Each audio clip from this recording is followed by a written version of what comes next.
With the temperatures increasing, parents need to be careful on how long their children are outside. When temperatures rise, it raises the risk of heat-related illnesses. Knowing the signs of heat illness like heat stroke and heat exhaustion is so important. Joining me this morning to discuss heat exhaustion and heat stroke in kids is our 9 News health expert, Dr. Kohli. Thank you for coming in. Good morning. It's going to be hot. Yes, it's top of mind right now. We're talking upper 90s, maybe triple digits heading into the weekend. So first, why are kids more susceptible to heat-related illnesses? Yeah, it's really interesting. The way that they regulate their body temperature is very different from adults. In fact, a child's body can heat up 3 to 5 times faster than an adult's body because they make more heat and then they don't sweat as much. So sweating is kind of like opening up your vents. It gives off the heat and they're not able to do that. Plus, they don't have a lot of awareness when they're sort of getting behind or starting to feel ill. So with kids, Corey, they really rely on adults to sort of tell them, monitor them, and kind of know when they're having a heat-related problem. How do you know if something is up, like if they are like in those early stages of heat stroke or heat illness? So they're very high risk for having heat-related illness, and it's really important to monitor very subtle signs because it's not going to be as obvious as it is in adults who can actually verbalize a lot of their complaints. So one of the earliest signs is a headache, and as you know, a lot of kids don't even recognize that they have a headache, much less tell an adult that they do. You want to touch their skin, and interestingly enough, it feels sort of cool and clammy. So it's not necessarily hot as it is with heat stroke. With heat exhaustion, it's more cool and clammy. If they say their tummy hurts, so nausea and vomiting is one of the earlier signs of heat-related illness, or if they say they're tired, fatigue is another sign of heat-related illness. You want to monitor how much time they've spent outside, and it can be as little as 10 to 15 minutes, depending on what they're doing, when they can start becoming susceptible. So what do you do if you notice some of those signs? Yep, so the first thing you got to do is put them in some kind of air conditioning or somewhere cool, and then, you know, my mom did this for me when I had a very high fever once. You get these cold compresses and actually put them on their forehead, put them on their neck, areas that allow that evaporative cooling so that you can cool them down quickly. If you don't have compresses, you can just spray water on their skin.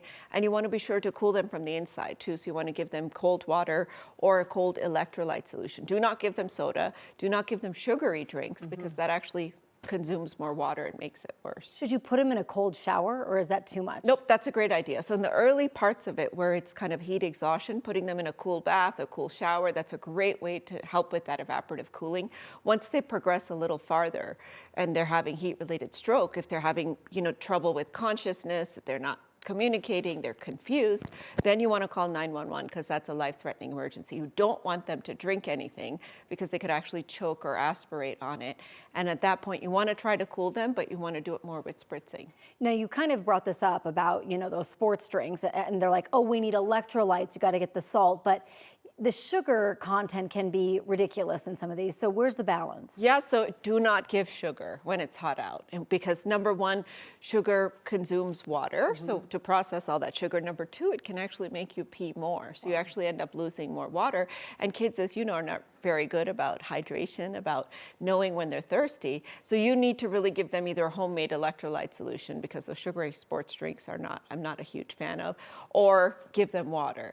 But if they've spent enough time outside with the sweating, you really do want to try to replace some of those electrolytes. So like a homemade lemonade, I think would be a really nice drink to give kids. You know, one thing that you mentioned a while ago is when kids are in water a lot and swimming a lot, you think, I guess you don't think about them being dehydrated, but that can also dehydrate them as well. Not only that, it can mask the signs of feeling hot. So a child might not even complain because they're actually not feeling as hot. So, you know, when you talk about activities to do with kids, a lot of people say take them to the pool or, you know, have them play in the backyard with the sprinklers.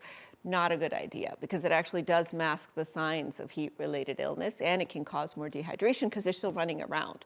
And you can imagine the types of activities, bike riding, soccer, running in the backyard through the sprinklers, all of these consume a lot of water. Right. But then if you're cool, you don't quite realize that you're falling behind. So I actually encourage parents to spend time with kids indoors when it's as hot as it is.